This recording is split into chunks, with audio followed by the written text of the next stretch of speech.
¿Qué tal, amigos? ¿Cómo están? Buen día y bienvenidos. La temperatura es bajísima en la ciudad de La Paz otra vez. Pensé que ya con el sol saliendo hace 2 días atrás el frío se había ido, pero nada que ver. Así que seguimos todavía con los abrigos. Cuídese, por favor. Recuerde que siempre lo queremos a usted como buena noticia en este y en todos los programas de su casa amiga Fides. Comenzamos el programa hoy, entrevistas, opinión, análisis de los temas hasta el mediodía, amigos, así que súbale por favor el volumen de la radio y del televisor también y de la red social donde nos están viendo en este momento. Ya tenemos, mire, comenzamos siempre con más de 20 personas que están viendo a través de las redes sociales, 20 personas, pero ya, mira, está subiendo. ¿Cuántos tenemos ahora? Comenzamos con 20, ya son 33 personas, ya son 34, sigan por favor, 35, y así va de a poco subiendo.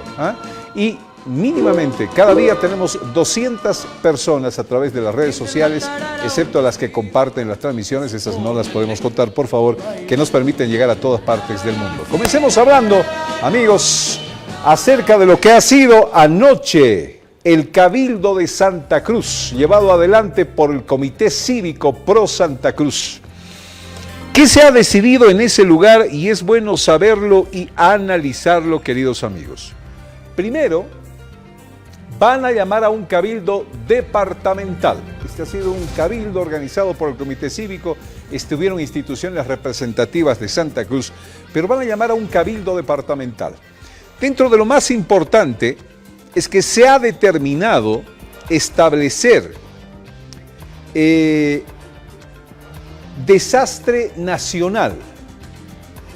Desde, claro, ciudadanamente hablando, declarar al país en desastre nacional por el tema de los incendios en la Amazonía.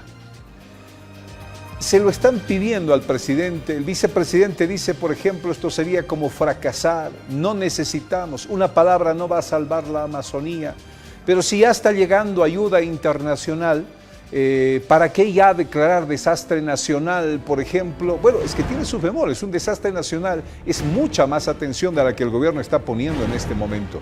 Y el gobierno no quiere hacerlo. Desde este cabildo en Santa Cruz se le pide que lo haga y son ellos quienes ciudadanamente lo declaran a nivel nacional. ¿Qué más? ¿Qué más? Van a suspender en Santa Cruz los actos oficiales por el aniversario cruceño de este 24 de septiembre por el tema de las quemas. Y aquí un aplauso, por favor, para esta determinación. Lo hace también Cochabamba, que sus actos cívicos no se van a llevar adelante precisamente por este momento por el cual está atravesando el país. Es una buena determinación que habla precisamente del dolor que todos sentimos por lo que está sucediendo en la Amazonía. Se han escuchado voces que responsabilizan al gobierno por el desastre en la Amazonía en este momento. Y fue en el mismo Cabildo de Santa Cruz que algunas voces denunciaron que esta es una componenda entre empresarios cruceños y el gobierno por la ampliación de la frontera agrícola. No es raro encontrar que muchos de los sectores que se están quemando en este momento son los sectores que fueron determinados para ampliar esta frontera agrícola que permitan, sobre todo, sembrar y cosechar soya. Entonces, incluso les han dicho a los del Comité Cívico de Santa Cruz vendidos al empresariado cruceño y que no estarían yendo de acuerdo precisamente a las necesidades y defensa que el país requiere en este momento de esta clase de institución. Ok, hasta ahí, digamos, son los puntos fuertes del tema, pero hay uno que nos preocupa soberanamente. Ayer se volvió a escuchar en este Cabildo de Santa Cruz el tema de federalismo, es decir, separatismo, separarse de la Bolivia para hacer algo independiente. Hubo algunas voces, no fue definitivamente determinación del Cabildo de Santa Cruz, pero esas voces vuelven a surgir. Y vuelven a surgir otras que desde Santa Cruz de la Sierra y desde algunos representantes de organizaciones ingresan en el campo de la xenofobia y el racismo, discriminación, y se trata de decir, esta tierra es nuestra, ¿no? La repartición de tierras debe ser para los cruceños, ¿no? Entre nosotros debemos repartirnos esto. Le echan la culpa a los cocaleros y gente del occidente de haber promovido esta quema, lo que no está certificado definitivamente, pero ellos dicen, al ser ellos los culpables, estas tierras son para nosotros, ¿no?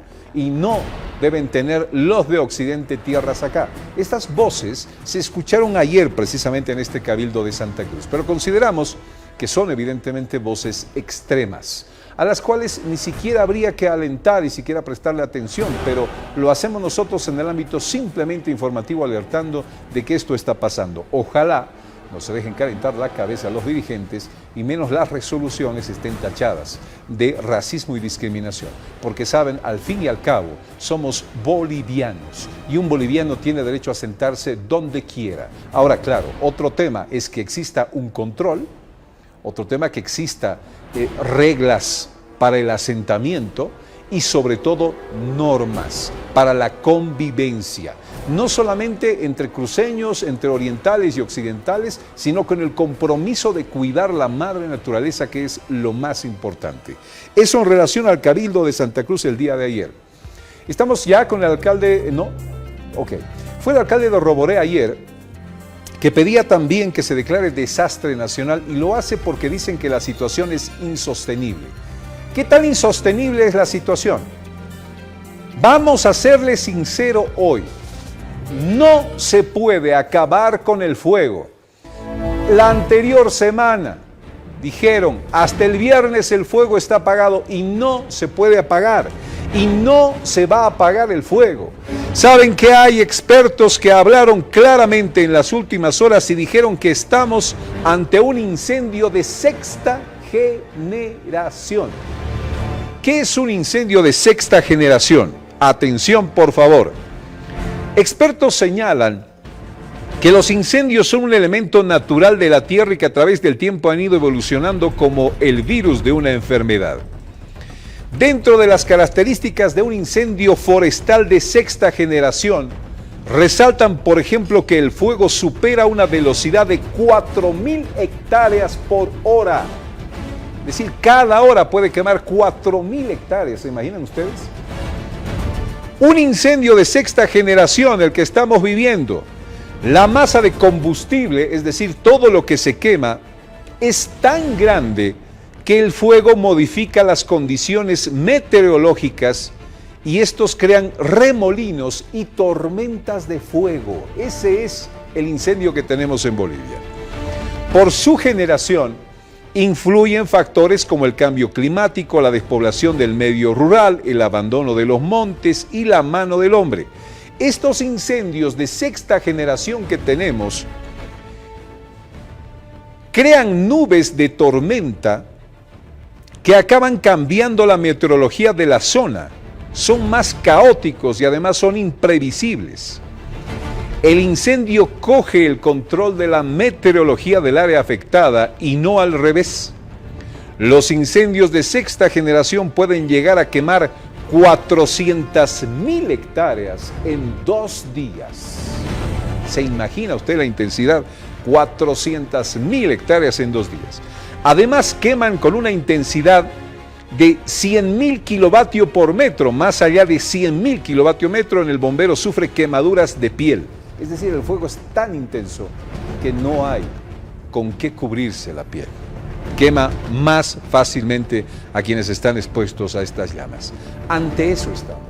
Un fuego de sexta generación, descontrolado, que además tiene algunos auspiciadores que siguen encendiendo el fuego y se cree que son comunarios del lugar que no entendieron que el chaqueo está parado, frenado en esa zona. Amigos, y aquí la pregunta final: ¿por qué el gobierno no quiere declarar desastre nacional para abrir definitivamente las puertas a toda aquella ayuda internacional que puede llegarnos? Ese es uno de los puntos álgidos. Queremos irnos a nuestra primera pausa. A la vuelta, estos y otros temas analizados con nuestro invitado en el segmento Queso y Marraqueta de esta mañana. 10:20. Bienvenidos sean todos.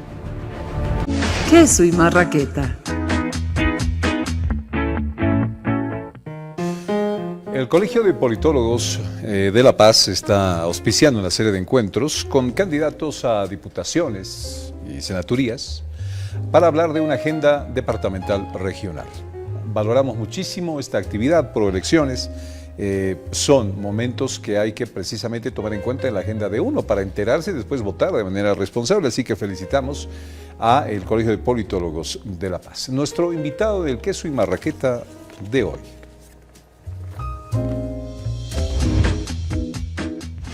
Ludwig Ángel Valverde es cientista político y literato por la UNSAP, docente de pre y postgrado, especialista en gestión pública, analista político. Es presidente del Colegio Departamental de Politólogos de La Paz. Ludwig Valverde, doctor Ludwig Valverde con nosotros, presidente del Colegio de Politólogos de La Paz. Un gusto tenerte con nosotros, Ludwig. Bienvenido y buen día. Igualmente, John, siempre va a ser un gusto visitarte. Sabes, estoy muy preocupado, querido Ludwig, muy preocupado. Se van a empezar a buscar responsables y culpables de lo que ha sucedido en la Amazonía. Y la verdad es que no solamente va a haber uno, van a haber muchos factores. Entre ellas, precisamente, el asentamiento de manera irregular por parte del Instituto Nacional de Reforma Agraria de tierras en el lugar. Es verdad que se le ha dado a mucha gente del occidente y es verdad que se le han dado a interculturales, es decir, cocaleros, lugares para donde vivir. ¿Está mal que eso se haga? Creo que no, ¿verdad? Creo que no. No está mal, pero debe obedecer a un proceso de planificación territorial y a una política seria de asentamientos. Entiendo que hasta antes de esta inusitada migración interna que forma parte del problema, existían disposiciones normativas en Bolivia que hablaban, por ejemplo, de un carácter predial en la asignación de tierras a comunidades. Eso quiere decir que aquella persona que estaba ocupando un territorio tenía que demostrar que ese territorio cumplía una función social y tenía que regirse a la normativa boliviana para desarrollar los chaqueos, controlar el fuego, etc.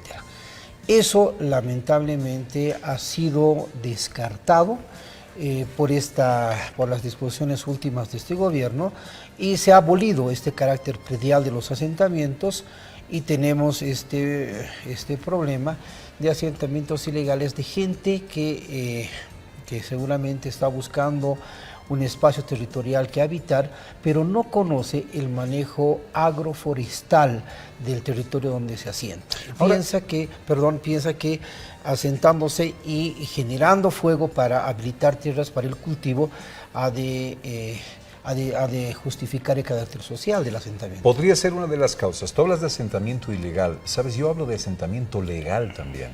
Y ahí es donde entró el INRA, al parecer repartiendo tierras, ni siquiera de manera tan sistemática respetando las normas que se deberían respetar, sino una especie de destajo por el interés político. A ver, vas a escuchar a este dirigente de San Ignacio de Velasco. Miren el video que nos enviaron a propósito de este reclamo, asentamiento en tierras en el lugar. Escuchemos. O sea, somos una partecita. Entonces, cuando uno va a una casa, tiene que pedir permiso, tocar la puerta, y eso es lo que el INRA, lo que es la ABT, nunca han hecho eso. Han hecho comunidades, formaron comunidades, dieron resolución, váyanse, y eso es lo que ahorita estamos en eso. En mi caso personal, donde hemos solicitado, ha venido el INRA a sacar coordenadas y no nos dieron ni pelota, nos botaron a otro lado. Vino otra comunidad, se asentó y ahorita tiene un desmonte igual. ¿Y para usted es legal eso? Es legal que a nosotros con derecho, termino con esto, con derecho que vivimos aquí, la ley bien claro dice, primero para los originarios. Entonces, ¿dónde queda nuestro derecho? Entonces, si es bien cierto su función de ustedes como ABT, como INRA, es simplemente que cumplir la norma. Entonces, cuando se trata de cumplir la norma, simplemente se trata de coordinar con el municipio. El municipio tiene su UFM, él también coordina con la comunidad y todo, a eso se llama entonces cumplir la norma. Entonces, lo que están diciendo a nosotros, cuando ustedes cumplen la norma, simplemente desde La Paz Aquí está su resolución, vayan y asiéntense y déjenlo a los que viven ahí a un lado. Y eso es lo que usted nos está diciendo. Y es lo que está pasando. Y eso es lo que está pasando hoy en día. Es que hay quien lo interpreta, por eso le digo, nosotros prácticamente no damos otorgación de autorización de Pero es que derecho de posesión. el INSA Pero jamás a coordinó nosotros con no- el municipio por eso le digo, a nosotros para que también se nos formen gustaría. las comunidades Ya, exacto. campesinas. Nunca coordinó. Y ese fue el problema que reventó, como quien dice, el... ¿Qué tal este reclamo de un lugareño de San Miguel de Velasco al INRA? Yo creo que es justificado y está este ciudadano defendiendo aquello que el Estado está garantizando, es decir, una aplicación de la norma acorde a los usos y costumbres de la zona, pero además en coordinación con las autoridades del sector. Esto lamentablemente no ha pasado y parte del problema, es lo que ayer también se ha planteado en la Asamblea de la Cruceñidad, es esta suerte de movimiento de gente en estas tierras que no tiene un conocimiento adecuado del manejo agroforestal del terreno y por lo tanto contribuye a generar más fuegos y más incendio en esta zona que como se ha manifestado hace un rato ya es altamente riesgosa y peligrosa para manejar. No tenemos la capacidad estatal para manejar un incendio de sexta generación como se ha mencionado. Exactamente. A ver, todos somos bolivianos y tenemos derecho a vivir donde queramos. Así es, así es. O sea, yo puedo irme a vivir a Santa Cruz y no por eso me van a decir menos, ¿me entiendes? O sea, puedo ir a vivir a Tarija, a Trinidad si quiero y nadie tiene por qué decirme nada. O sea, soy boliviano, ¿no es cierto? Pero el rato que si me dotan o no me dotan una tierra y demás, debería tener normas realmente estrictas, ¿no? Que no afecten la comunidad, la comunión precisamente del lugar. O sea, de repente empezar a dar tierras así a que, eres cocalero, ¿no? O eres campesino, sí, te vamos a dar, toma la tierra, como le están denunciando desde el INRA, simple firma desde La Paz, y que uno vaya con su papel y dice, aquí está el papel del INRA, esto es mío, me asiento y listo, ¿no? Creemos que eso va a generar muchísimos problemas, porque no se deja de pensar que haya también un trasfondo político en el tema, pero de que todos tenemos la libertad, seas cocalero, no seas cocalero, seas maestro, seas lo que quieras, de irte a vivir a algún lugar, la tienes, ¿no? Por supuesto que sí, pero hay que reflexionar también sobre el valor del ejercicio de la libertad ciudadana para el tema de los asentamientos. ¿Qué tal si nos viene acá a una gran cantidad de gente del Oriente y quiere imponer, acá en La Paz, ciudad, quiere imponer su propia cultura y se entra en nuestras casas? ¿Qué haríamos? O sea, definitivamente tendríamos todo el derecho de recurrir a lo que el Estado Plurinacional de Bolivia garantiza, una convivencia pacífica en el marco de la normativa y del Estado de Derecho. Y eso es lo que lamentablemente no ha sucedido en esta parte del Oriente. ¿Por qué el gobierno no querrá declarar desastre nacional? Por dos razones me parece. Primero que tiene que ver con esta falsa idea de que los bolivianos no nos rendimos, o sea, falsa idea en el sentido de esta coyuntura, y que traducido en términos de manejo de un incendio de este calibre, tiene que ver o alude más bien a una disposición soberbia respecto de la administración del Estado.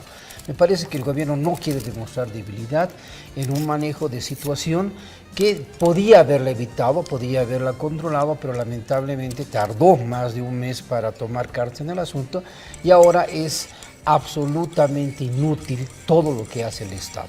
Incluso la poca cooperación que ha estado llegando ha manifestado que la dimensión del incendio, fuegos de 13 metros de altura, imagínense lo que es eso, 40 kilómetros por hora corre el viento, o sea, el fuego vuela en realidad por este territorio. Entonces, no es posible como institucionalidad boliviana poder controlar ni manejar este fuego. ¿Tú sabes qué significa declarar desastre nacional? ¿Qué vendría si declaran? ¿Cuál es la diferencia entre lo que tenemos hoy, digamos, eso dice el gobierno?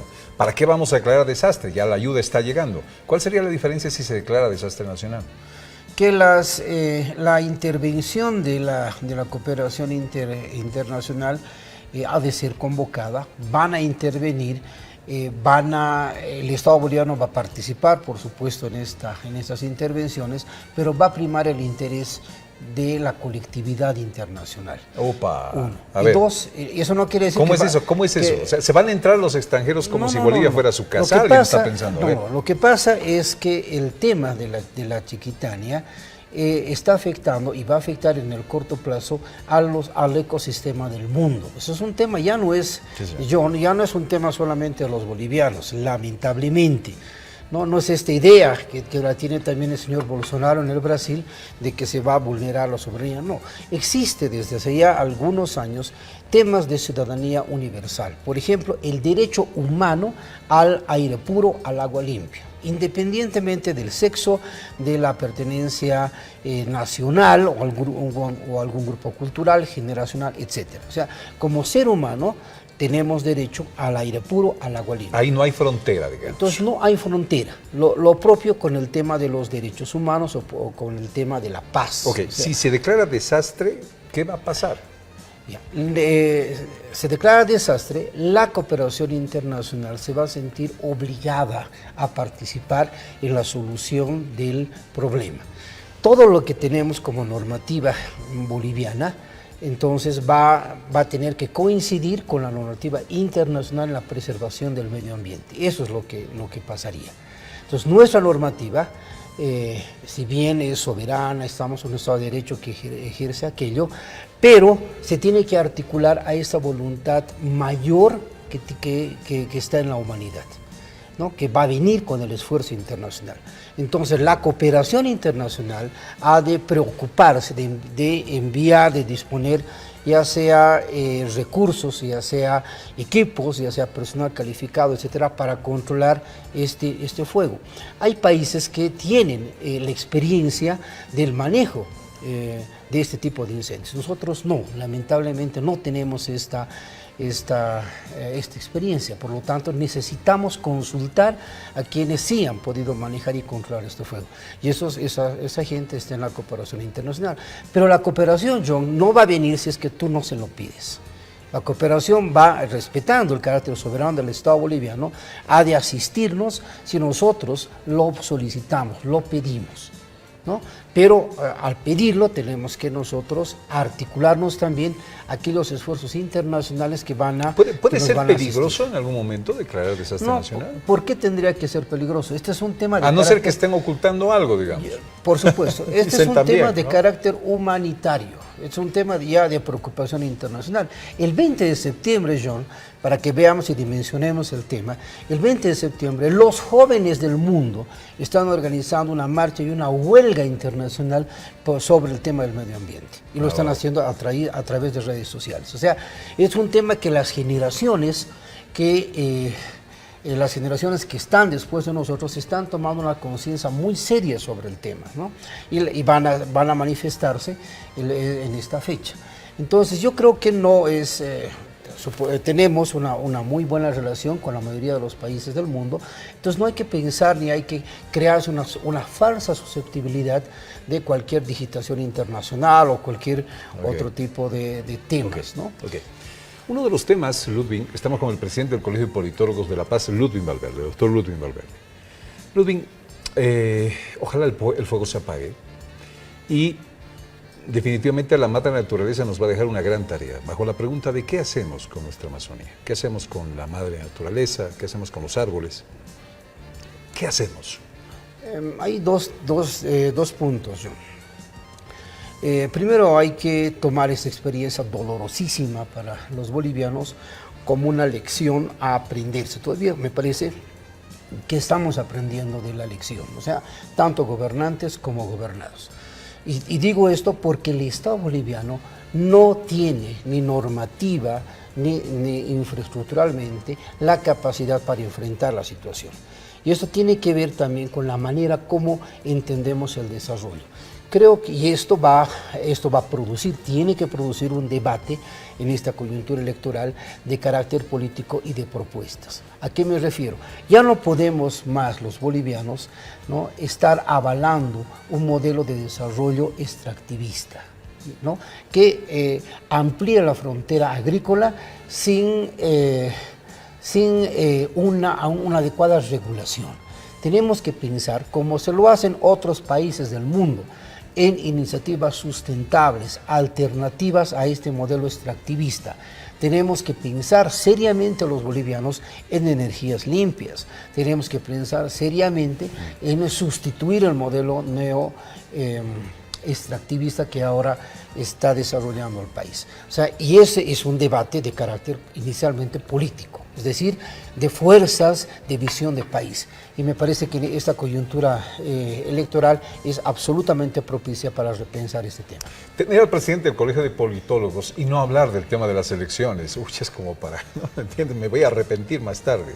¿Cómo estás viendo el clima electoral, Ludwig? Aburrido, una palabra. O sea, me parece que esta es un proceso electoral que carece de justamente la discusión de estos temas, la oportunidad de analizar, escuchar propuestas de los candidatos y exigirlos desde la ciudadanía para ver qué se hace, por ejemplo, con el tema de las autonomías y si vamos a transitar al federalismo, por ejemplo, que se ha apuntado, de hecho un ex candidato lo apuntaba también como una posibilidad electoral. Entonces, y una posibilidad de país. Entonces, las autonomías, y me parece que el tema de la Chiquitana nos está mostrando cuán de fracaso estamos en el tema, las autonomías no están funcionando en este país.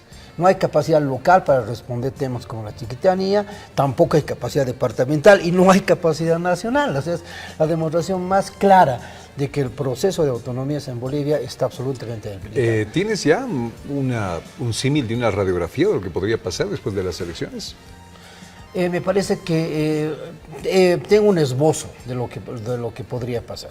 Me parece que efectivamente, dada la regularidad de los datos de encuesta, tenemos las tres fuerzas que se conocen, que encabezan las encuestas, que van a estar en la Asamblea Legislativa y en el órgano ejecutivo. ¿A cuál le vas más? ¿A una primera o segunda vuelta para elegir? Yo creo que una segunda vuelta. Yo creo que el tema de la Chiquitania, el tema de la Amazonía, ha puesto en entredicho al gobierno y muchos de sus postulados, incluyendo la filosofía del Estado boliviano, que es el vivir bien y que la enarbolaba el movimiento al socialismo. Eso está en este momento absolutamente en entredicho. Bueno, prepárense porque el cierre de este Queso y Marraqueta va en que un segundo capítulo de tratar de encontrar al culpable o los culpables tendrá mucho que ver con cargar o no las culpas en este proceso electoral de lo que está sucediendo en la Amazonía. Yo lo leo así. Sí, puede ser. Salve el pellejo. No tenemos todavía una encuesta que nos mida el grado de percepción y apoyo ciudadano en el contexto de lo que está pasando en la Chiquitania. Entonces yo creo que se están desarrollando, entiendo, algunos procesos. Ese proceso va a ser mucho más real respecto de las anteriores encuestas que hemos conocido. Señores candidatos, y el tema de la Amazonía, ¿se están olvidando del tema de la Amazonía? Ya deberían empezar a hablar de qué hacer con la Amazonía. Ludwig Valverde, muchísimas gracias, presidente del Colegio de Politólogos de La Paz. ¿Tienes algo para mostrarnos antes de ir? Sí, por favor, esto que habías mencionado es esta serie de eventos donde justamente vamos a plantearlos como organizaciones de la sociedad civil. Somos 40 organizaciones, John, que va a plantearle a los candidatos a diputados uninominales, plurinominales y senadores los temas, por ejemplo, de la metropolización. Hay 5 ejes que los bolivianos hemos ido discutiendo en el dimensionamiento de la metropolización. Y eso queremos plantearlos a los diputados y queremos también escuchar cuál es su propuesta. Ya no podemos pensar solamente, John, dado incluso el caso de la Chiquitania, en que las soluciones son eminentemente locales. Tenemos que pensar en espacios agregados y esa es la metrópoli.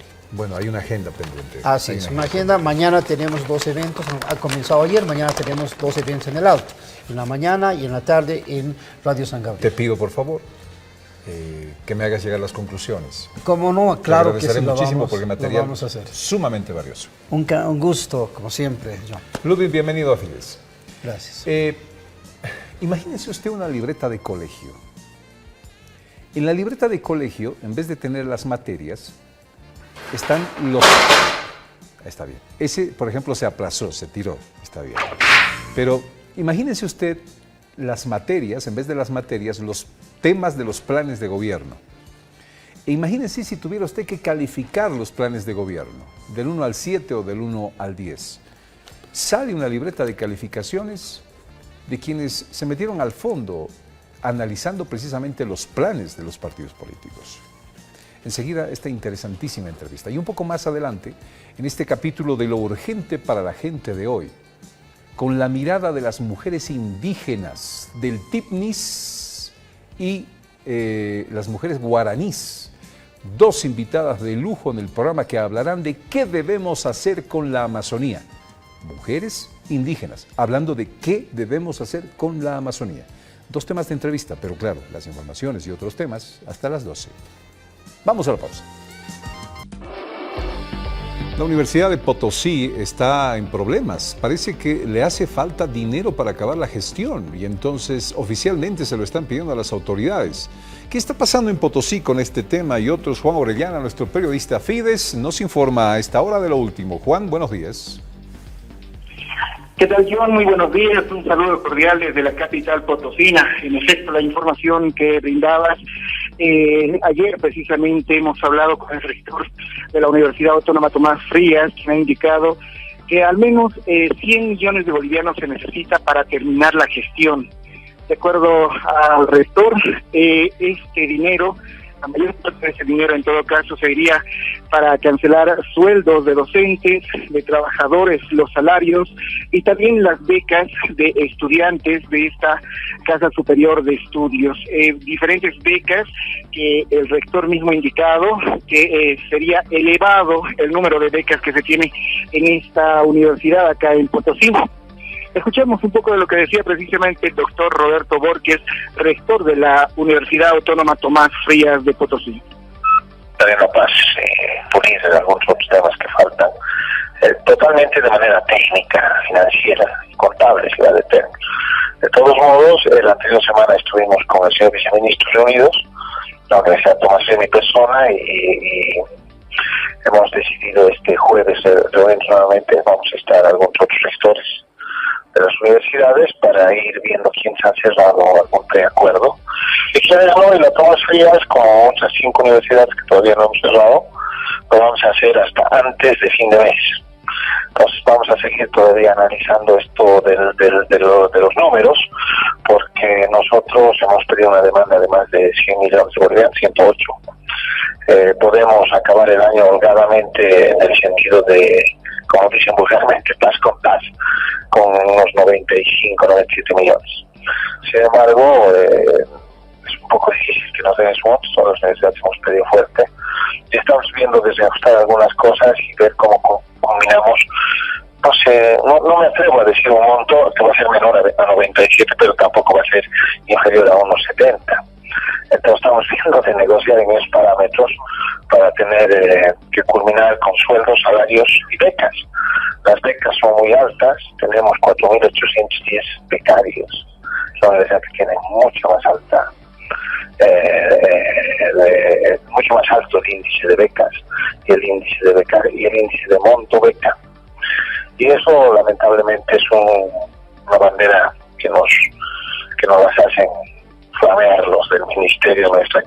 Recordemos que hace algunas semanas, precisamente acá en Potosí, los estudiantes de la Tomás Frías han tomado las infraestructuras de la universidad precisamente pidiendo que se les pague las becas retrasadas de los anteriores meses. Indicaban ellos que no habría seguridad de este pago, por lo que continúan las negociaciones entre la universidad y el Ministerio de Economía y Finanzas.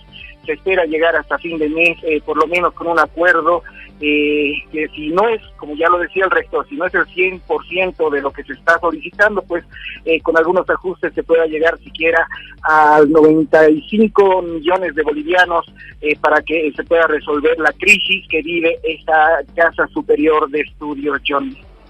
Muchísimas gracias, Juan Orellana, nuestro periodista en Potosí, por esta información. Buen día y lo esperamos un poquito más tarde con los detalles que genere esta jornada. 10:52 las noticias. Ahora noticias. AM. Don Enrique Velasco, director de INACET. Qué gusto tenerlo aquí. Permítame decirle a Enrique, por favor, para tener siempre una entrevista mucho más amable. Mucho más viejo. ¿Qué es el INACET? Es una fundación originalmente creada por empresarios de la pequeña y mediana empresa, no micro, destinada precisamente a, primero, apoyar a este sector y segundo, a evaluar permanentemente lo que son las políticas nacionales, ¿no? Sobre el desarrollo productivo en particular. Enrique, me llamó poderosamente la atención y debo agradecer a la publicación que sacaron en Brújula Digital de Raúl Peñaranda, una nota sobre una evaluación a los planes de los partidos que quieren entrar a las justas eleccionarias. Y una de las primeras cosas que me vino a la mente es, un momento, ¿quién evalúa esto? Porque cada quien, por la diferencia que hay entre uno y otro, puede evaluar de diferente manera, porque como piensa, como siente, como quiere, etcétera, etcétera. Entonces dije, ¿alguien se anima a evaluar los planes de gobierno? ¿Cómo es este trabajo que ha hecho INACER? Bueno, fíjate, una de las verdades de perogrullo en Bolivia es que nadie lee los planes de gobierno, ¿no es cierto? Y todos eligen al candidato por la cara. Entonces, como fundación, precisamente hemos estado preocupados porque el tema productivo, el tema empleo, los temas que realmente tienen que ver con una economía saludable en términos de responder a la gente, nadie los toca, nadie los aborda o los abordan muy superficialmente. De hecho, ahora mismo podemos ver en esta campaña que en los medios de comunicación se pregunta sobre las autonomías, sobre el gas, sobre la nacionalización de hidrocarburos, sobre 10.000 temas, pero son temas inconexos y que no tienen un criterio de prioridad. ¿Qué es lo que preocupa a la gente? Ay, caramba. Y entonces, desde el 2005, un poquito antes, pero desde el 2005 en particular, empezamos a hacer un conjunto de actividades previas a las elecciones nacionales con universidades, organizaciones sociales en el Alto, etcétera, tratando de ver cuál sería un plan de gobierno desde la ciudadanía, desde la gente. Y lo hicimos el 2005, lo hicimos el 2009, el 2014, y lo que uno encuentra es que normalmente lo que encuentras en los planes de gobierno muy poco tienen que ver con lo que efectivamente le preocupa a la ciudadanía.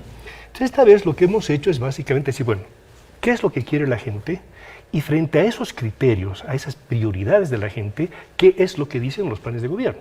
Y cuando tú tienes claro el objetivo, es muy fácil evaluar las cosas. Cuando tú no tienes claro el objetivo, estás disparando por 10.000 lados, entonces, claro, vas a tener que comparar manzanas con peras, con camiones, ¿no? No tiene sentido porque cada uno ofrece lo que más o menos le gusta, pero nadie está diciendo a dónde nos están llevando con estos planes de O gobierno. sea, Enrique, tenemos políticos que están pensando en otra cosa menos en la gente. Están pensando en llegar al palacio, ¿no es cierto?, hacer lo que tienen que hacer, pero difícilmente les preocupa qué es lo que va a pasar con este país dentro de poco, o dentro de los 5 o 10 años. Nadie está pensando a futuro.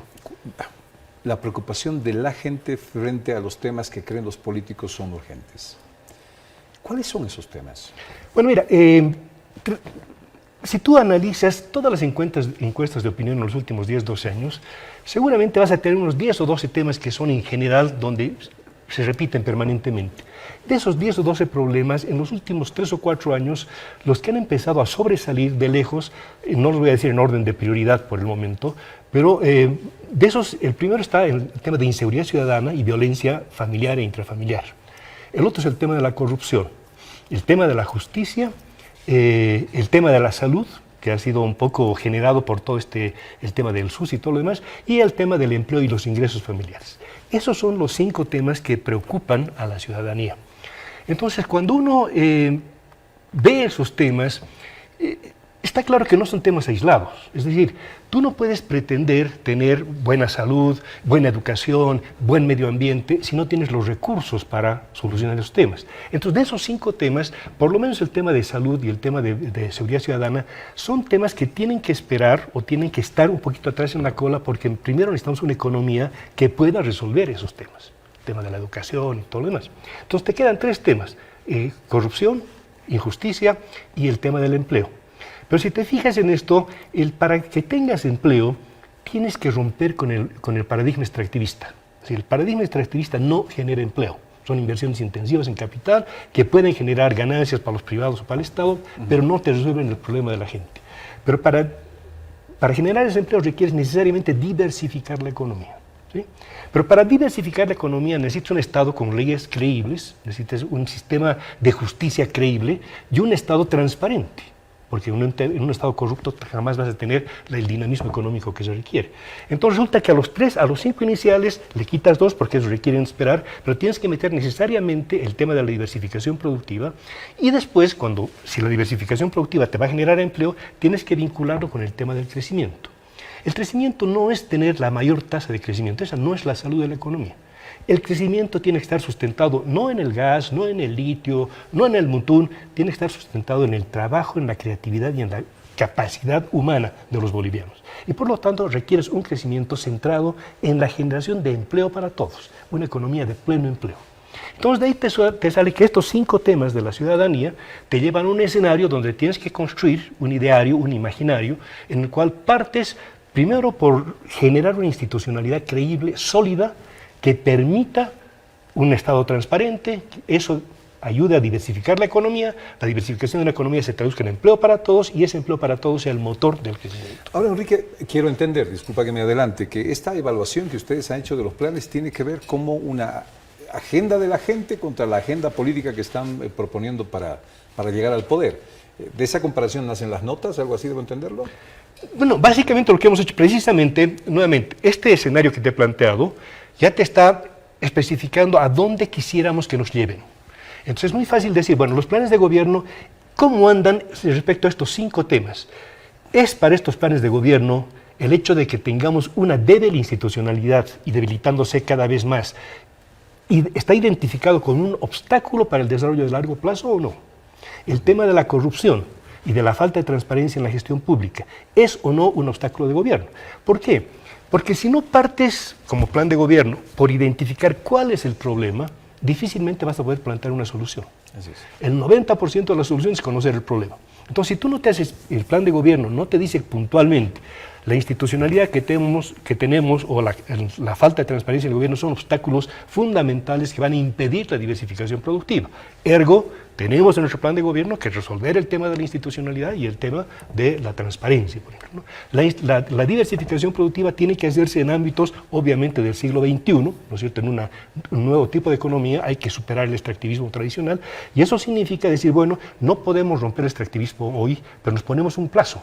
5, 10, 15, 20 años, y es lo que vamos a hacer en ese periodo en términos de diversificar la economía para una economía de pleno empleo. Ok. Vamos a las calificaciones.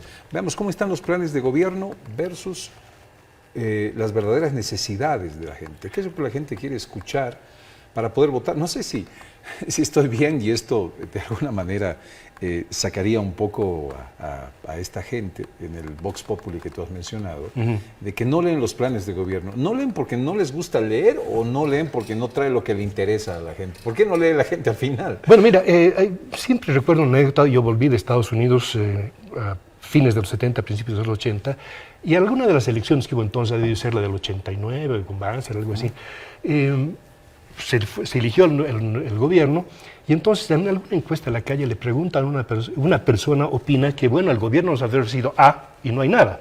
Y entonces van con esa pregunta al viceministro, al ministro, y dicen, bueno, aquí la gente dice, ¿por qué no les han dado A si está en el plan de gobierno? Y entonces el tipo le dice, bueno, es que el plan de gobierno era campaña, no tiene nada que ver con lo que hacemos en el gobierno. ¿No?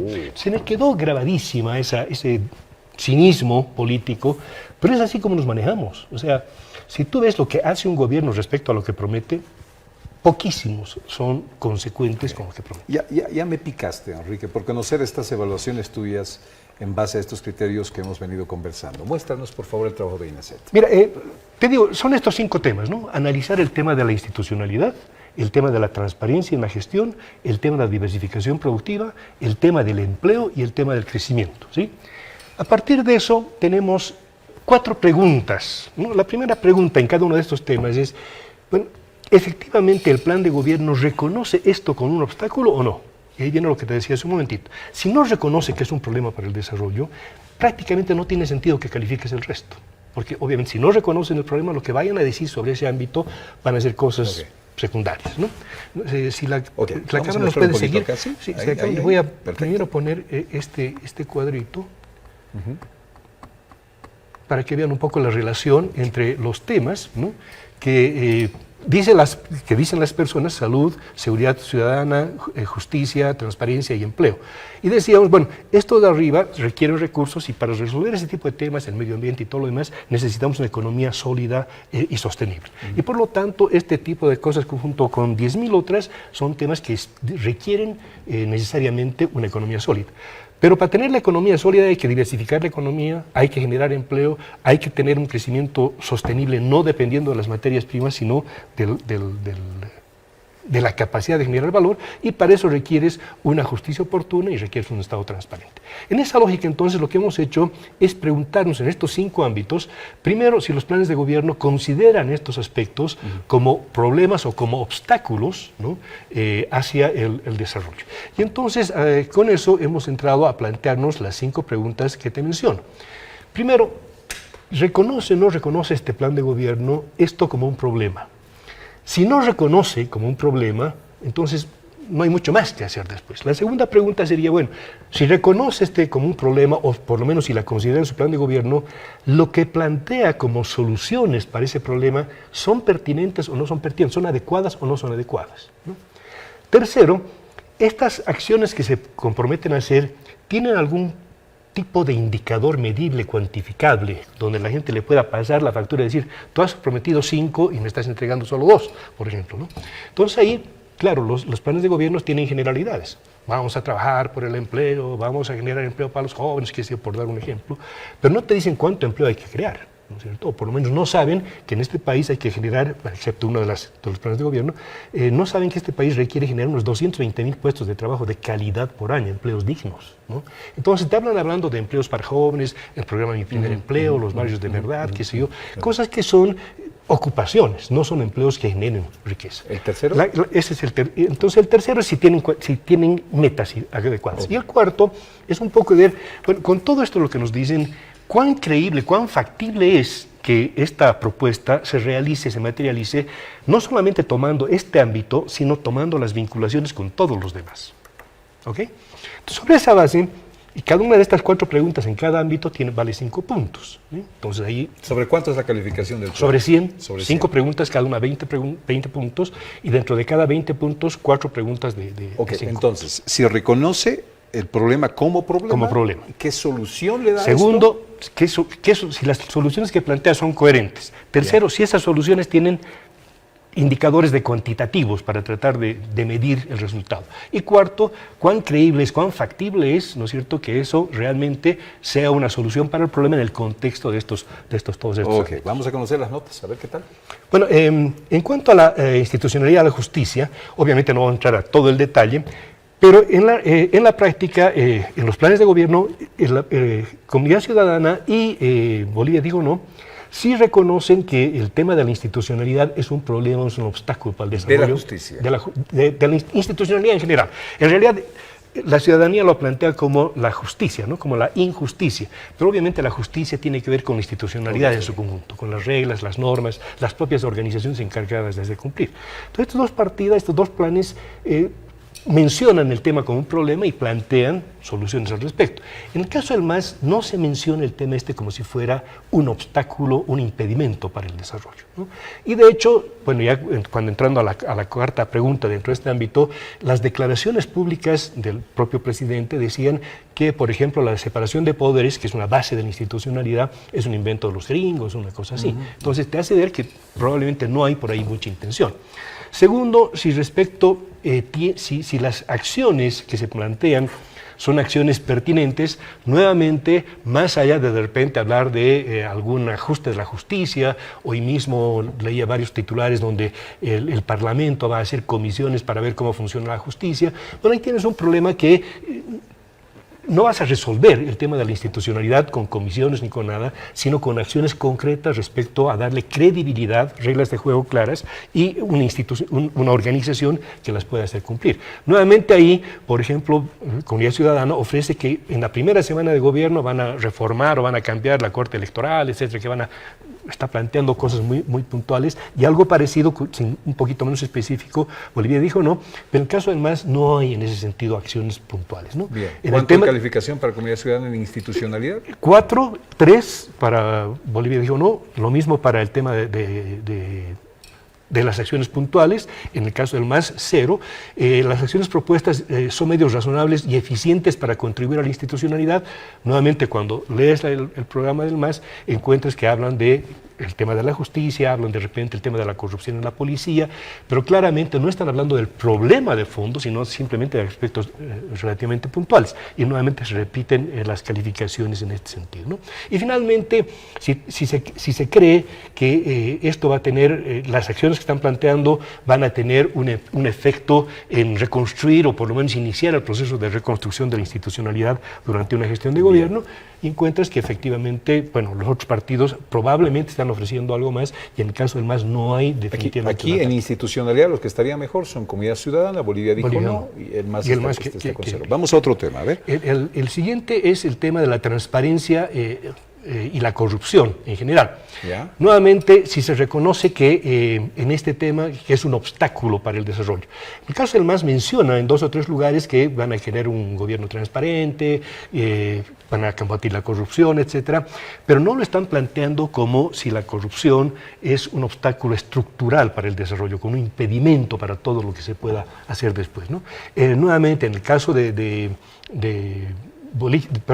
Comunidad Ciudadana, menciona más específicamente aquello, pero en opinión de los que hemos calificado esto, la postura de Bolivia dijo no, es la más fuerte en cuanto a reconocer esto como un tremendo problema, ¿no? Probablemente porque Bolivia dijo no está más vinculado a sectores empresariales que ven con más cercanía los problemas de que tiene que ver con la corrupción y la falta de transparencia en el Estado.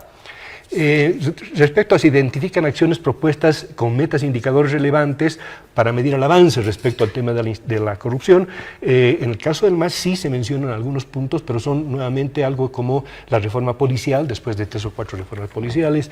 En Bolivia dijo no, mencionan algunos temas también puntuales, y lo mismo en el caso de Comunidad Ciudadana. Si las acciones propuestas son medios razonables para contribuir a la transparencia. En este caso, en el caso del MAS, sí hay algunas actividades que se pueden medir, son más precisas en el caso de Comunidad Ciudadana, y un punto intermedio lo tendría Bolivia dijo no.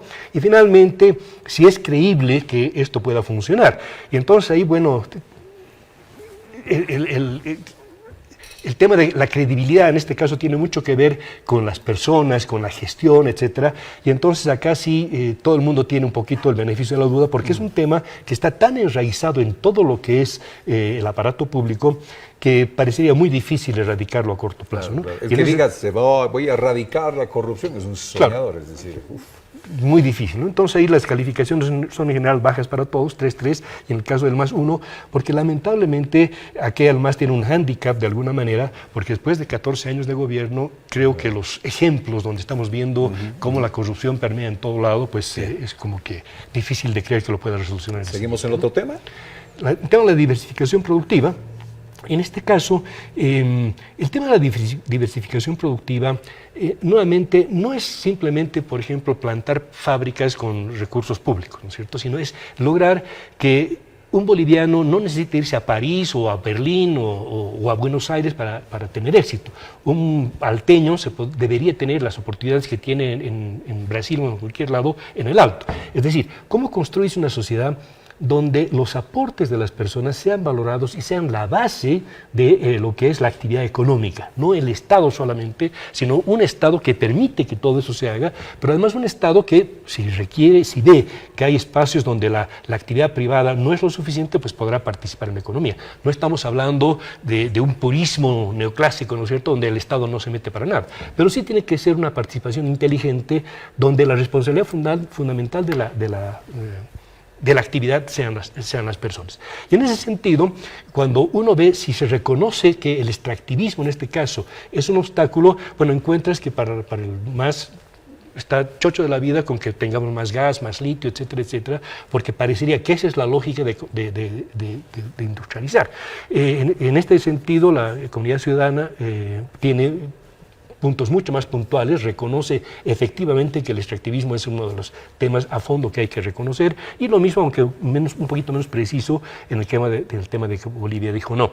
Respecto a las acciones que se plantean, prácticamente en la propuesta del MAS no hay mayores acciones más allá de decir que estamos industrializando, pues se está industrializando un poco, como ya se ha mencionado varias veces, con la lógica del siglo pasado de alguna manera, ¿no? No se está pensando en una industrialización, una diversificación productiva, no solamente industrialización, sino turismo, en fin, todo el conjunto de temas desde la lógica del sector privado.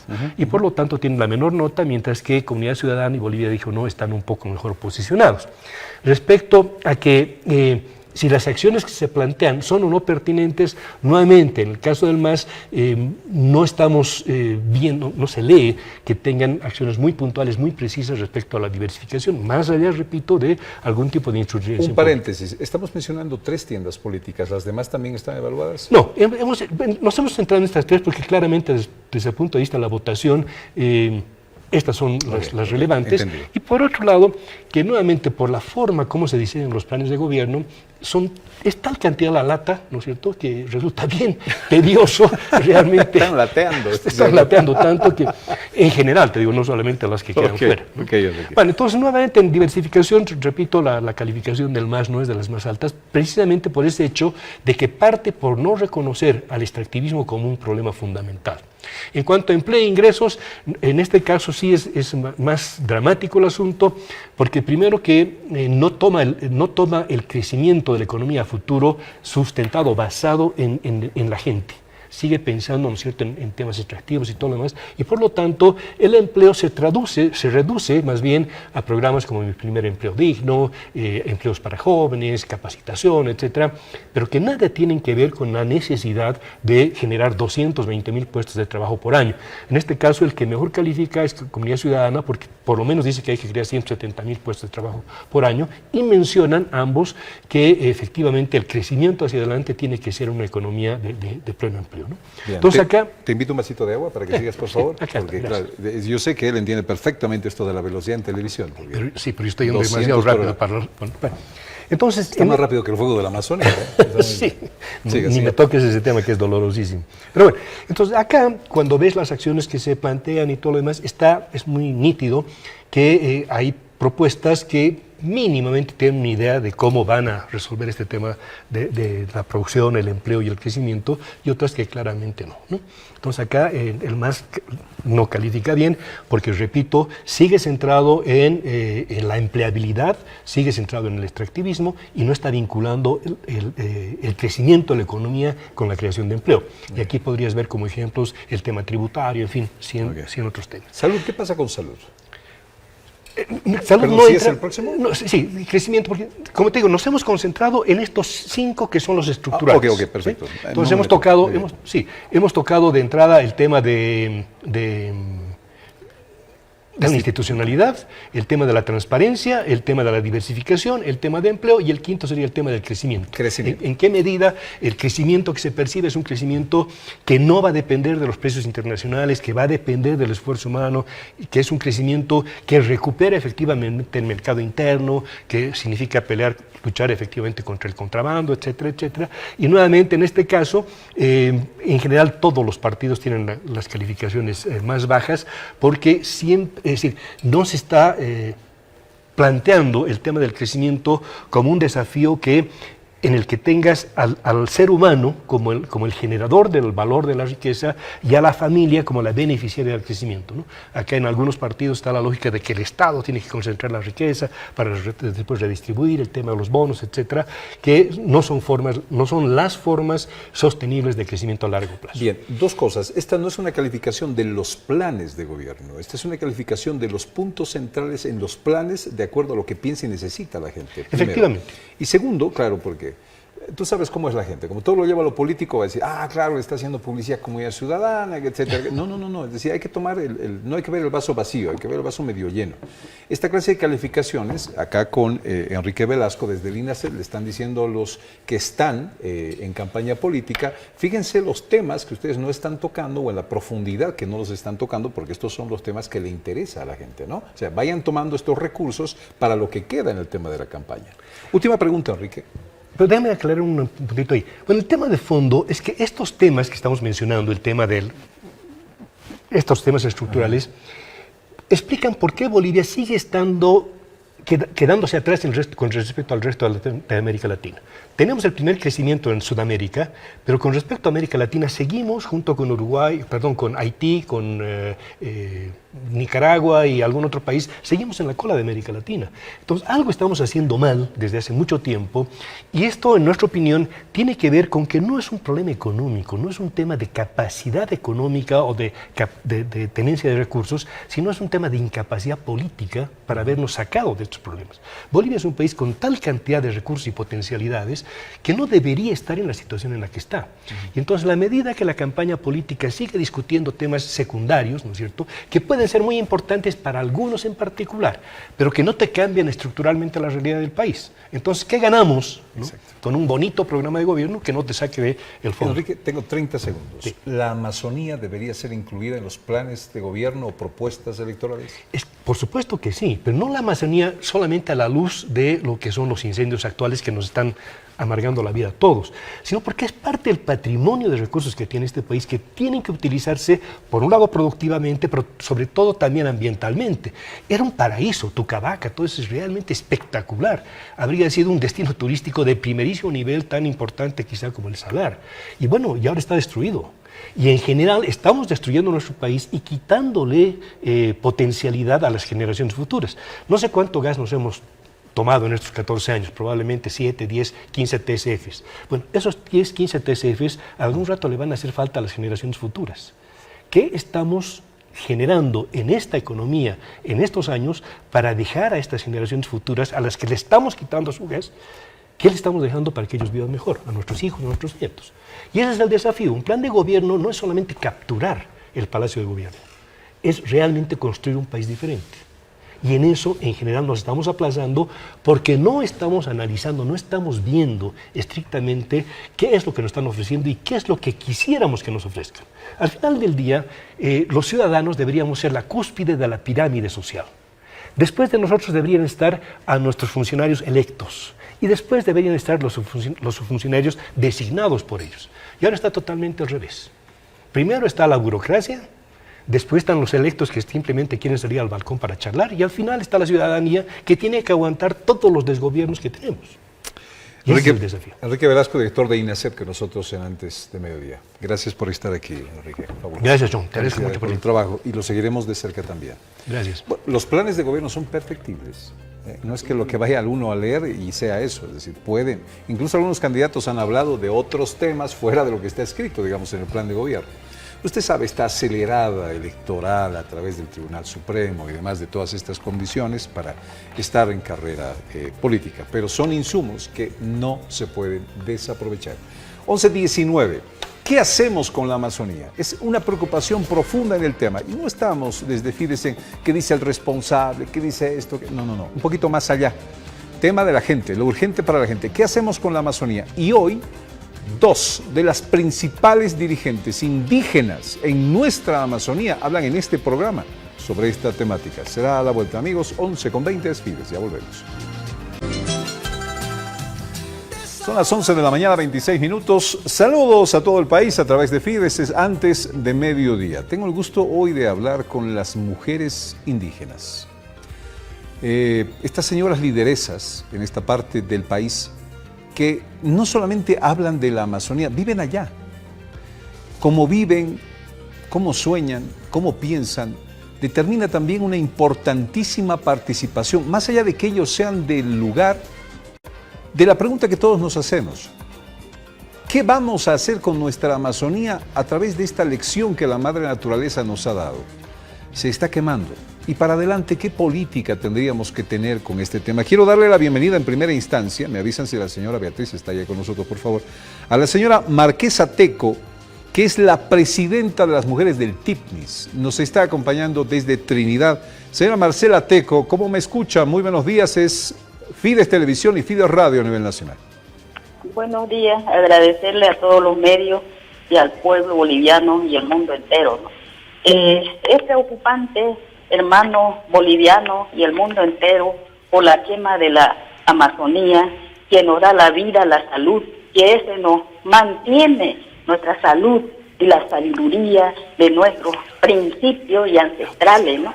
Y la amamos mucho, pero como estamos viendo esa destrucción, tenemos que unirnos juntamente con todos ustedes, hermanos, que estamos en la defensoría, en la defensa de nuestros territorios, de nuestras organizaciones, y no solo nosotros defendemos, para todo el mundo, para todos los quienes están haciendo el desastre, estamos defendiendo nosotros como pueblos indígenas de las comunidades, y especialmente en el TIBNI y las otras organizaciones, otras PCO, otras áreas protegidas, hermanos.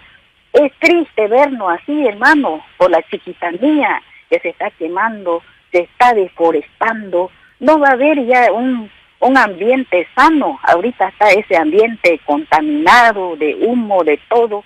Entonces, amémoslo, hermanos, en conjunto defendamos, hagamos movilizaciones, hagamos marcha, hermanos, ya a nivel nacional e internacional. Tenemos que movernos, movilizarnos, mujeres y hombres, jóvenes, estudiantes, universitarios, hermanos, porque esa es nuestra lucha, como nos viene haciendo el Estado boliviano, el gobierno que se creó ser indígena, que tenía que hacernos vivir bien. ¿Dónde está ese vivir bien?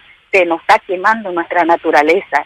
También en el TIBNI se nos quiere esa carretera que no la necesitamos nosotros. Tenemos nuestros ríos, esos son nuestras carreteras, y también en el polígono 7, ¿no?, que desalojen esos colonos que no nos pertenecen ellos, y por eso ahora vamos en conjunto, hermanos, en la defensa de nuestra Amazonía, porque esto no es chiste, hermanos.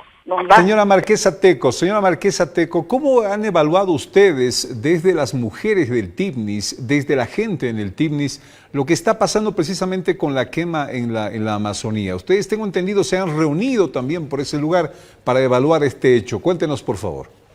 Sí, precisamente nos hemos estado reuniéndonos con los hermanos de las comunidades para ver este tema en apoyo de nuestros hermanos de la chiquitanía.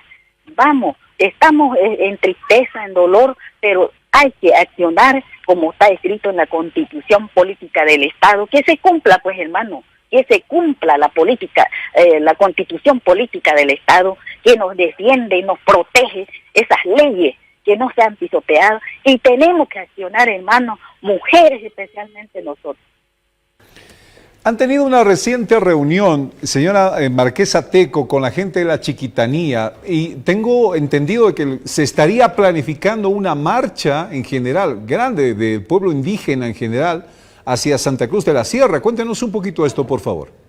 Sí, en eso estamos, hermanos. Se está movilizando rotundamente, ¿no?, para hacer la marcha, como se dice, a nivel nacional e internacional ya. Porque si no hacemos, hermanos, esto, no hay respeto, no hay. Entonces tendremos que hacer conjuntamente con todos los hermanos que están afectados, y todos vamos, porque no solo nosotros estamos afectados, todos los que desean el desarrollo, ¿no?, también están afectados ellos, y estamos defendiendo por ellos, pero ellos nos traicionan, estos que son traidores, ¿no? Entonces nosotros eso estamos diciendo que acá en el TIBNI, ¿no?, de que hay que hacer una marcha a nivel internacional. Permítame un segundo, estamos con la señora Beatriz Tapanaché. Ella es la primera cacique de la nación chiquitana. Es lideresa en el marco de la chiquitanía, representando a las mujeres. Hoy la mirada de la mujer en lo que está sucediendo en la chiquitanía. Señora Beatriz Tapanaché, la estamos escuchando. ¿Dónde se encuentra usted? Muy buenos días y adelante, por favor. Señora Tapanaché, ¿me escucha? Aló, buen día. Señora Tapanaché, buen día. Hola. ¿Cómo está, señora? La estamos escuchando. Un gusto tenerla con nosotros aquí en el programa AM de Fides. Abrazos para usted, señora Tapanaché. ¿Dónde se encuentra usted? Señora Tapanaché, adelante, por favor. Muy buenos días. Sí, ¿está con nosotros, señora Tapanaché? Sí, ¿cómo está, señora Tapanaché? Un gusto saludarla desde AM de Fides. Muy buenos días. ¿Dónde se encuentra? Le preguntaba, un poquito dificultado por la comunicación. Pactopoca, Jonama, Taroquitay, que Iriabuca, Tapijo y Tupaz. Buen día, hermano, buen día, pueblo en general, Bolivia entera. Aquí estamos para dar el mensaje por su importante medio de difusión, para hacerle llegar la invitación y hacerle conocer que estamos saliendo, marchando. Estamos en la 10ª marcha, que va a salir el día 16 de septiembre, partiendo de San Ignacio de Velasco, circuito misional llegando a San Miguel de Velasco, San Rafael de Velasco, llegando a San José de Chichito, luego vía férrea y llegando a Pailón, para luego llegar a la ciudad de Santa Cruz. Si no somos escuchados con nuestras medidas, nuestros reclamos, continuaremos la marcha hasta la sede del gobierno. Señora Tapanaché, ¿cuáles van a ser estas medidas y estos reclamos, los cuales usted nos dice?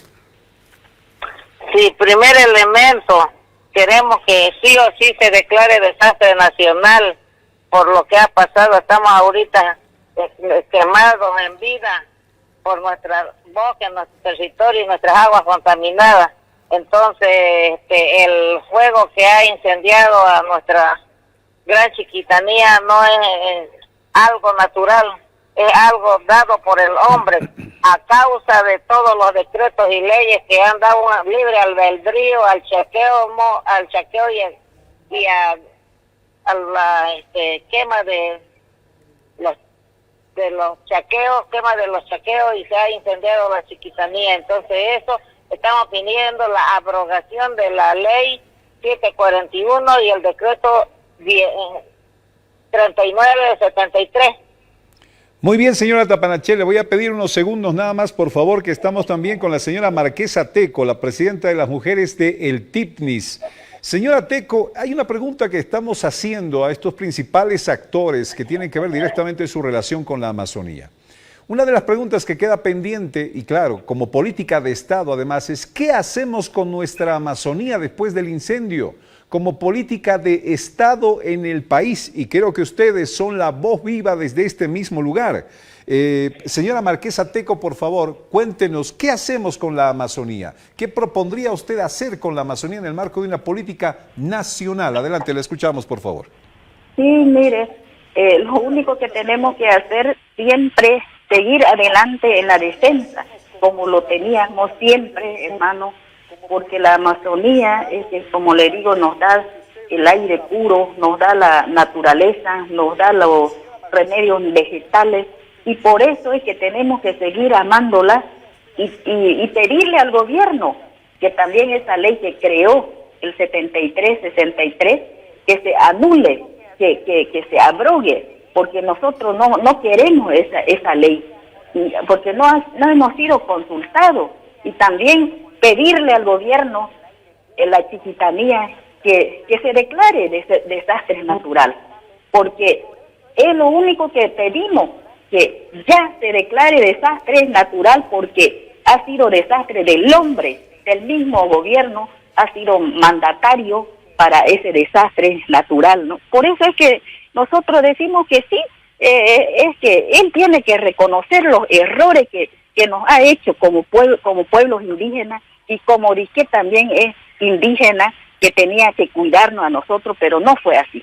Entonces pedirle a él rotundo, que anule esa ley que creó no hace muchito, y también declarar desastre natural en la Chiquitanía juntamente con los hermanos, y también vamos a promover la marcha. Señora Teco, en el país dicen que debemos aprovechar lo que la Amazonía nos está dando como riqueza nacional, no solamente como una riqueza indígena. ¿Qué manejo deberíamos darle a la Amazonía de aquí en adelante, después incluso de políticas de recuperación de este lugar que se ha quemado? Muchos dicen que debemos aprovechar, porque el país necesita aprovechar para un crecimiento de estas riquezas que la Amazonía nos da. Creo que esa riqueza es que Dios nos las dio para todos nosotros, no lo que vivimos dentro de cada territorio, y esa riqueza tampoco lo vamos a deshacer, porque si se deshace, esa naturaleza. ¿Dónde vamos a sacar el tema ambiente, del verdor de la Amazonía? Porque el verdor de la Amazonía es la riqueza, el que nos da vida, nos da el aire ambiente puro, que difama a todo el mundo entero.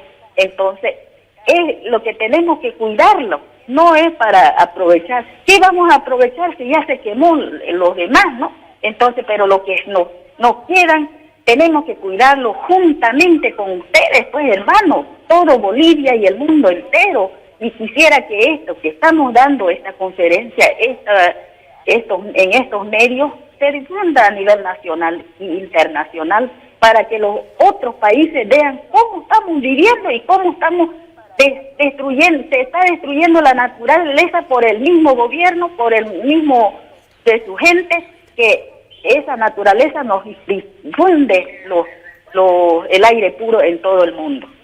Perfecto, voy a ir inmediatamente ahora con la participación de la señora Beatriz Tapanaché, primera cacique de la Nación Chiquitana. Señora Tapanaché, ¿qué hacemos con nuestra Amazonía? ¿Cuál debería ser la política que se implemente de aquí para adelante para aprovechar los recursos que tiene esta parte de nuestra Bolivia? Un aprovechamiento para todos. ¿Qué es lo que usted como mujer propone de aquí para adelante en este manejo de esta riqueza que tenemos en nuestro país? En primer lugar, agradecer a Dios por todo lo que nos dio, porque Él es dueño del oro y de la plata y de toda la vegetación. Y es lo que el ser humano no ha entendido. Le dio Dios la inteligencia para que inmediatamente de su inteligencia se acuchille. Y es lo que estamos viviendo ahora con el fuego y el incendio. Todo lo que hay es para aprovecharlo, usted bien lo ha dicho, pero de manera regular y de manera responsable, de acuerdo a las normas legales que rigen en este país y en los demás países vecinos. Se tiene que hacer una política de todos los que pertenecemos a los países que estamos conectados directamente con la cuenca amazónica. Tenemos que ser de manera responsable, no de discurso, sino de hecho. Ahora con esta quemazón pido que se instaure, que se respete, más que todo el respeto hacia la cuenca amazónica, porque eso nos da vida y a nosotros mismos como seres humanos. Así como seres humanos somos sabios, porque Dios nos dio la gran inteligencia. Entonces siempre nuestros ancestros nos han dicho que cuidemos de una manera ordenada y disciplinada. Nosotros los pueblos indígenas hemos cumplido. Los que ya no están, los que no han aceptado son las terceras personas que no conocen nuestra calidad de vida que tenemos con el contacto con la naturaleza. Pero nosotros siempre hemos sabido mantener la relación de contacto con la naturaleza y hemos sabido de manera responsable administrar lo que tenemos en casa, porque esta es nuestra casa grande, nos brinda todo, ahí en nuestro supermercado no hay donde perderse.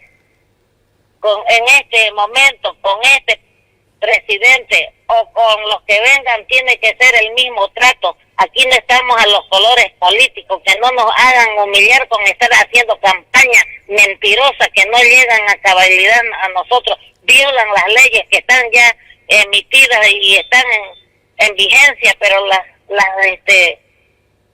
violan, al igual que nuestra Constitución. Ahí le puedo mencionar el artículo 2, está violado, el artículo 30 también, y qué de los otros artículos que nos ampara y nos violan nuestros derechos. Como decir la ley que han sacado, la ley 741, que es atentatoria, otro que es la ley, el decreto supremo que han emitido el 9 de julio, además eso es el 3973, que eso se le da al libre albedrío para que venga y contrarreste y arremeta contra nuestras propias vidas. Estamos afectados, estamos de luto, estamos llorando. Ahora no solamente directamente ha sido a nosotros e indirectamente a todo el país contaminado con el impacto ambiental fuerte que va a venir esta decadencia en enfermedad y otros resultados mucho peores. Entonces tenemos que hacer conciencia y es por eso que pido que se haga la anulación y los nuevos asentamientos que se frenen, y también que de una vez por todas queden anuladas todas las resoluciones que han estado emitiendo desde el año 2015. Eso es lo que queremos, y cada ciudadano pues tiene que estar en su departamento haciendo sus trabajos, porque todos los departamentos tienen tierra y territorio. ¿Por qué tienen que estar viniendo de otro lado a nada más que perjudicar? Porque no saben la administración de nuestros bosques.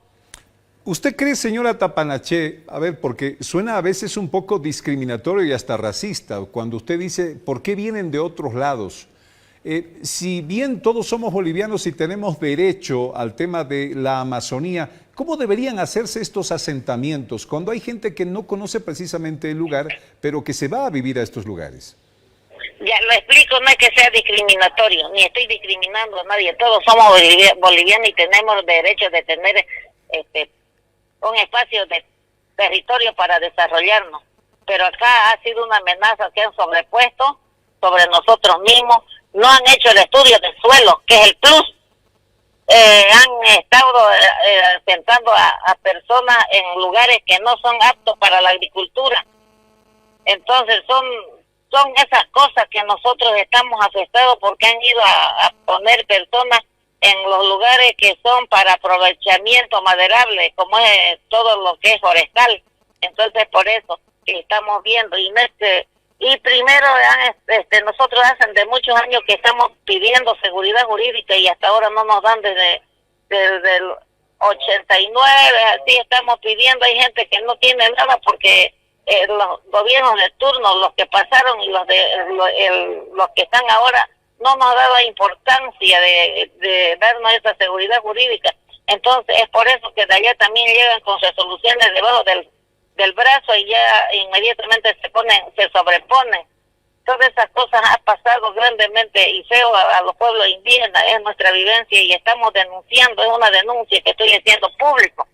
Y en los discursos y en los informes televisivos dicen otra cosa, pero a los propios del lugar no lo escuchan. Más bien, gracias por darme la cobertura para que pueda emitir como una mujer indígena, como una mujer que tiene también su descendencia, y además estamos luchando por las generaciones que vienen y estamos viendo que es de nuestro hijo. Con esta quemazón peor nos anulan nuestros sitios sagrados, nuestros animales, nuestra vivencia real con lo que nos alimentábamos no hay, nuestros supermercados quemados, además todas las plantas medicinales también. Una serie de cosas están en contra nuestra por todo esto. Y primero, para la gente del lugar exijo que nos den seguridad jurídica, y si sobrara de una vez por todas que se le dé a los que vienen, porque también tienen derecho. Y no es que seamos discriminatorios, pero también que hagan de una manera responsable y que hagan la previa consulta para que conjunto con las autoridades de turno hagamos el asentamiento que corresponde para poder convivir con ellos, porque nosotros, usted cuando invita a su casa a un cumpleaños, usted invita a las personas más allegadas a usted. Igual nosotros tenemos que saber quién está llegando por la puerta, no es estar entrando saltando por los canchones y llegando por atrás a ubicarse y no sabemos con quién convivimos. Y eso es lo que ha pasado. Nosotros lo hemos visto como un asalto, como un bloqueamiento. Entonces no se hacen así las cosas, se hacen de frente. Para eso estamos nosotros organizados. Nosotros somos gente pacífica, no nos agradan los problemas ni hacer los problemas, pero como nos lo han hecho, también es hora de decir auxilio, socorro de lo que nos están avasallando y nos están quemando nuestras casas, y que necesitamos muchas cosas, ni siquiera el servicio básico, pero hay harta necesidad, ya siempre hubo. Es mentira que se ha terminado la pobreza, allá hay extrema pobreza por donde vivimos, porque allá todavía hay lugares que no ha llegado el Estado. Gracias, no porque yo lo reclame irónicamente, sino que hay que decir la verdad a los administradores de este Estado boliviano. Muchas gracias, señora Beatriz Tapanaché, primera cacique de la Nación Chiquitana, invitada hoy en Antes de Mediodía. Me voy con la señora Marquesa Teco, la presidenta de las mujeres en el TIPNIS. Señora Marquesa, en los últimos minutos que tenemos para esta entrevista, y agradecido por este contacto, sus impresiones finales, por favor, antes de la despedida. Bien, agradecerle a ustedes y que no sea esta vez nomás, siempre tienen que también colaborarnos en invitarnos para poder difundir lo que sentimos, lo que también estamos defendiendo en nuestras casas grandes, como se dice, ¿no? Que no nos salten instancias, ¿no? Porque también tenemos cada uno, Dios creó la tierra para cada uno de las organizaciones o pueblos, Él ha creado, ¿no? Así que no hay por dónde perderse, es de que todo Dios dio a cada uno donde tenemos que vivir. Por eso nosotros estamos en el huerto donde la creó Dios, la naturaleza, y sabemos convivir. Por eso es que nosotros decimos nuestra naturaleza que nos da el aire puro, nos da la vida y es nuestro mercado. Entonces, por eso es que nosotros estamos cuidando y sabemos cómo cuidarlo, porque ya ancestralmente ahí nuestros ancestros han vivido y nunca se han muerto de ¿cómo se dice?, sin enriquecerse. Ellos han tenido ganado, han tenido gancho, animales y chaquitos, ¿no? Pero lo hemos sabido cuidar, no se chaquea el montón, ¿no? Solo para estar ahí conviviendo con la naturaleza y los seres vivos que están dentro de la naturaleza, dentro de la casa grande. Muchísimas gracias, señora Marcela Teco. Le envío un gran abrazo a usted y, por supuesto, a nuestra entrevistada Beatriz Tapanachea, la primera cacique de la Nación Chiquitana. Hoy en este espacio, las mujeres de la Amazonía, las mujeres representantes de las mujeres en la Amazonía, han hablado sobre este tema. ¿Qué hacemos después con nuestra Amazonía? Muchísimas gracias a nuestras invitadas y nos vamos a la pausa. AM. Muy preocupados esta mañana porque el fuego alcanzó a San Matías, a la población, y tenemos entendido algunas casas se prendieron. Bismar Justiniano, nuestro periodista Fides en San Matías, nos dará buenas noticias sobre este tema porque el fuego se aplacó, se logró controlar. Bismar, tú por favor con esta historia que nos preocupó desde muy temprano, porque sería la primera población que el fuego alcanzaría, el fuego de la Amazonía. Adelante tú con este informe, por favor, para Fides. Bien, muchas gracias, compañeros, en la ciudad de La Paz para el grupo Fides. Desde el mismo centro de la Gran Chiquitanía, San José de Chiquito, estamos en condiciones de informarle. Evidentemente, la población de San Matías está pasando sus peores días, con una temperatura de 40 grados. El fuego ha alcanzado a varias viviendas que ha puesto en zozobra, especialmente a gente humilde. El alcalde municipal de esa población se ha dirigido al gobierno pidiendo el auxilio correspondiente y no ha encontrado eco. De igual manera, a la gobernación de Santa Cruz solicitando ayuda para la gente que está damnificada y que ha quedado sin un techo. Sin embargo, poblaciones aledañas como ser San Ignacio, San José Chiquito, Puerto Suárez, a través de sus instituciones, se vienen organizando para hacer llegar alguna frazada a esa gente que perdió su casa por motivo del fuego. Algo que realmente es interesante, tomando en cuenta de que San Matías jamás había vivido esta época de fuego, de calor. Dice la gente, de nada nos sirve ser centinelas de la bolivianidad cuando estamos desamparados de nuestras autoridades. Aquí el fuego entra, quema y absolutamente el que puede se salva y el que no, bueno, prácticamente pierde todo. Para el grupo Fides, Bismar Justiniano de San José de Chiquito. Bismar, son una decena de viviendas que fueron afectadas por este tema del fuego, tengo entendido. Evidentemente, usted lo ha dicho, una decena de viviendas, y más que todo viviendas precarias, de gente humilde más que todo, que han perdido totalmente todo, han quedado en la calle, compañero, en San Matías. Es por eso de que las autoridades de esa población están pidiendo, como se dice, a grito, la ayuda del gobierno para con esa población. No es que se tiene que mandar los helicópteros, dice, los aviones a otras partes, y sin embargo, para nosotros, que somos la centinela de la bolivianidad, nos dejan como el quinto hueco de la flauta no atienden nuestras necesidades y nuestra prioridad. Ahora, Bismar, ¿cómo está la salud de la población muy cercana a San Matías, ya afectada con el fuego de viviendas precarias? Pero ¿cómo está la salud? Conjuntivitis, resfríos, pese a las altas temperaturas del lugar, el humo constante. Cuéntanos la situación de San Matías, por favor. Evidentemente, compañero, especialmente la gente menuda, los niños no asisten a la escuela porque no hay esa posibilidad de comprar sus gafas para poder protegerse de la vista, la conjuntivitis, el mal de ojo que nosotros llamamos acá en el oriente boliviano, la humareda, que constantemente está contaminando el medio ambiente. Por ejemplo, a esta hora en nuestra población es como si estuviera nublado, pero es a consecuencia del humo. El único hospital que hay en San Matías no abastece, simplemente hay unos 2 o 3 médicos, pero que hacen años de provincia y eso no es suficiente para esa gente, especialmente que llega de las comunidades. Es ahí donde está el meollo.